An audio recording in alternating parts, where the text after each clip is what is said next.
Hello, my name is Tshidi, Madia from the EW and Politics Desk. I'm not coming to you from the newsroom or my desk, as I usually do. Instead, I'm coming to you from outside of the United States White House. That's where the Oval Office is. That's where action will be in a couple of hours, when our president, Ramaphosa, finally goes man-to-man, meets in person with US President Donald Trump. How did we get here? Why is this meeting so important, and why is it being labeled a do-or-die moment for South Africa? This is not just a normal meeting. First of all, Ramaphosa is the first African president to be hosted, and while that could normally be something to celebrate, it is hard when one considers that South Africa's relationship with the US has been labeled tense at an all-time low. Never been this fractious before. Those are some of the words that people use when they speak of our current relations with the US. I think a lot about 1990 when Nelson Mandela came here. When he came here, he was explaining South Africa's transition into democracy and understanding what nationhood is about. Ramaphosa in 2025 has to dispel the myth of a white genocide taking place in a country where blood did actually run through the streets of South Africa. But it's more than that for South Africa.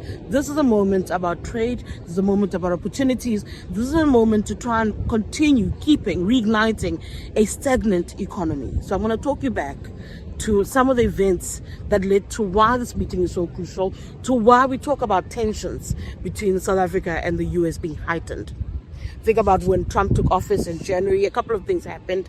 Aid was stopped to South Africa. He raised the issue of refugees resettling the Afrikaners, saying that they were under siege on South African soil. He took issue with South Africa taking Israel to the ICJ. He raised an issue with South Africa's relationship with Iran. And of course, a lot more other things took place. So I want you to think about our ambassador, Ibrahim Rasool, who was declared persona non grata, booted out of the US over comments he made in March.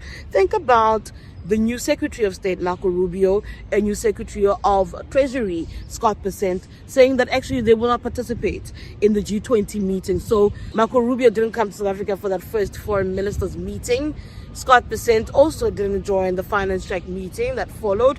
We don't even know as it stands whether Donald Trump himself will come to South Africa at the end of the year for the G20 summit. He has maintained that bad things are happening in South Africa. Marco Rubio, in taking a stand against South Africa, the Secretary of State, has mentioned ideals that the G20 stands for, ideals that South Africa stands for. So climate change is an issue we're concerned about, inclusivity, multilateralism. They're taking a stand against all of that in the name of putting America first. And that's what South Africa needs to dig through in the next couple of hours as it tries to restore some level of normality, as it attempts to press a reset button between itself and the United States. How are things looking, you wonder? Well, that depends on who you're asking. If you ask the South African camp, they've grown increasingly confident. I've watched them. I've been in Washington for a few hours, a few days now, and the jitters have kind of vanished.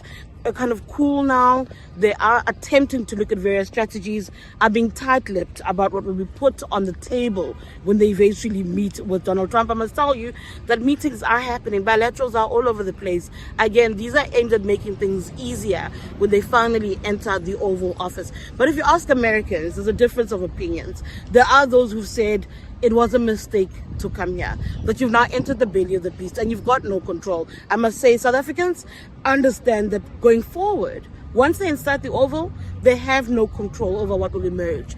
They have no control over the theater that will take place in front of cameras the world over. They know that they can't control that moment. But Americans are saying that it was a mistake. But there's also a view in here in America where policymakers say, if not now, then when? You must start engagement at a point that relations are already at an all-time low. How much lower can you go from here onwards? That even if it's not a success when Ramaphosa walks away, he would have started the first step, a necessary step towards actually moving somewhere. That no matter how you cut it, it was a necessity. For us as South Africans, we don't want a Zelensky treatment. Nobody wants that kind of dressing down. Nobody wants to see a meeting descend into chaos.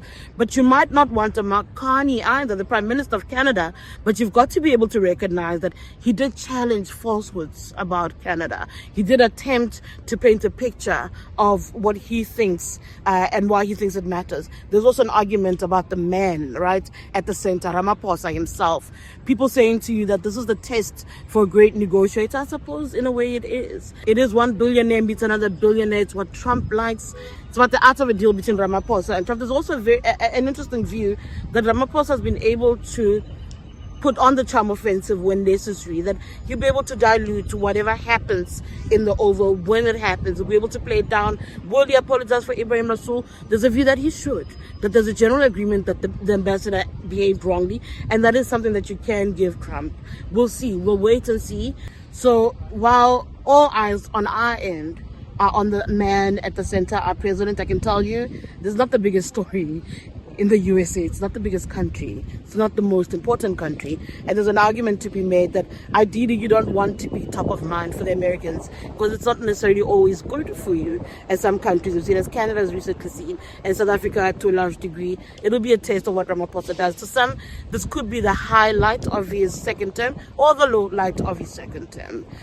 What Ramaphosa does, as I said, will be something we talk about for days on end. What is important to also recognize is while they're here for talks, and yes, we're worried about trade and AGOA and the bilaterals, South Africa, unlike Zelensky or Ukraine and Canada and Carney, we're not big. We don't have a begging bowl in hand. We're not as desperate to appease the Americans. That is a tick that should not be disregarded at all. That might work in their favor, something to leverage with. But on our part, we'll be here for you until the very end. We'll be in the Oval Office with the presidents, watching it in real time and reporting it to you.